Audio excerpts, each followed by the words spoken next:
तो क्या बलूचिस्तान सच में आजाद हो गया है? अगर नहीं हुआ तो क्या भारत को इस पछड़े में पड़ना चाहिए? और अगर पड़े भी तो इससे पाकिस्तान की नकेल कसने में कैसे मदद मिलेगी? आइए इस वीडियो में देखते हैं। नमस्कार, मैं हूं अंकित और आप देख रहे हैं पंचायत।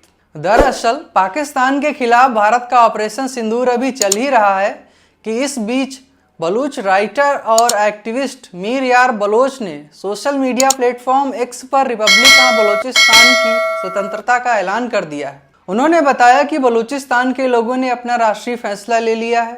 बलूचिस्तान अब पाकिस्तान का हिस्सा नहीं है और इस पर दुनिया को चुप नहीं रहना चाहिए। इतना ही नहीं, उन्होंने भारत से भी इस मामले में दखल देने की मांग की है और नई दिल्ली में बलूच दूतावास खोलने की भी डिमांड रखी है। इसके अलावा मीर यार बलोच ने संयुक्त राष्ट्र से भी गुहार लगाई है और डेमोक्रेटिक रिपब्लिक ऑफ बलूचिस्तान को स्वतंत्र राष्ट्र के तौर पर मान्यता देने की मांग कर डाली है। हालांकि जब से ये खबर फैली है, पाकिस्तान सरकार और वहां की आर्मी के कान खड़े हो गए हैं। उन्हें समझ नहीं आ रहा है कि बलूचिस्तान की आज़ादी के मूवमेंट को कैसे रोका जाए, क्योंकि बलूच लिबरेशन आर्मी के लड़ाके हर दिन किसी न किसी जगह पाकिस्तानी आर्मी पर हमले कर रहे हैं और बलूचिस्तान की ज़मीन पर उनको पेट्रोलिंग भी करने नहीं दे रहे। इस बीच अगर देखा जाए तो भारत के सामने ये मौका खुद चल कर आया है, जो पाकिस्तान पर नकेल कसने के लिए काफ़ी है। जो देश भारत में आतंकी गतिविधियां बढ़ाकर हमारी नाक में दम किए रहता है, उससे बदला लेने का भारत के पास से बहुत बढ़िया मौका है। सवाल उठता है कि क्या भारत को ऐसे मौके का इस्तेमाल पाकिस्तान को कमज़ोर करने में करना चाहिए? क्या भारत को बलोच स्वतंत्रता सेनानियों को मान्यता देकर उनके साथ खड़ा होना चाहिए? क्या कुदरत 1971 को एक बार फिर दोहरा रही है? क्या आज की तारीख में ऐसा मुमकिन है कि भारत बांग्लादेश की तरह पाकिस्तान को तोड़कर एक और आज़ाद देश बलूचिस्तान बनाए? मेरी समझ से इसका उत्तर हाँ में होना चाहिए। इतना ही नहीं, ये काम भारत की तरफ से जल्द होना चाहिए, क्योंकि बलूचों को मान्यता देने वाले देश में भारत का नाम पहला हो तो इससे बढ़िया कुछ भी नहीं होगा। ऐसा केवल पाकिस्तान को परेशान करने के लिए ही जरूरी नहीं है, बल्कि यह भारत का नैतिक कर्तव्य भी है।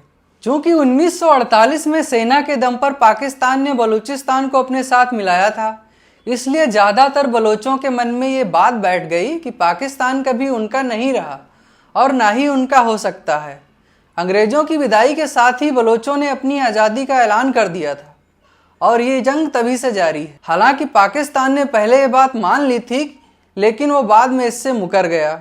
अब मैं आपको बलूचिस्तान के पीछे की कहानी बता देता हूँ। जान लें कि बलोचों के सबसे बड़े नेता खुदा दाद खान थे।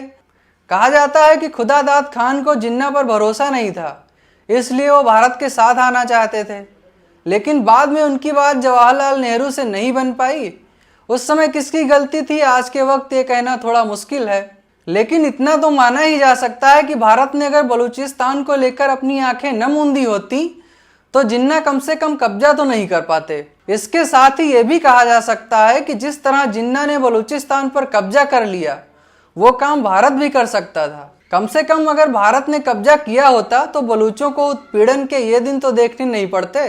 बलूचिस्तान के लिए भारत की कोशिशों की बात करें तो साल 2016 में स्वतंत्रता दिवस के मौके पर पीएम मोदी ने लाल किले से बलूचिस्तान और गिलगिट के लोगों के लिए अपनी संवेदना जताई थी, लेकिन उसके बाद से ज़्यादा कुछ नहीं किया है।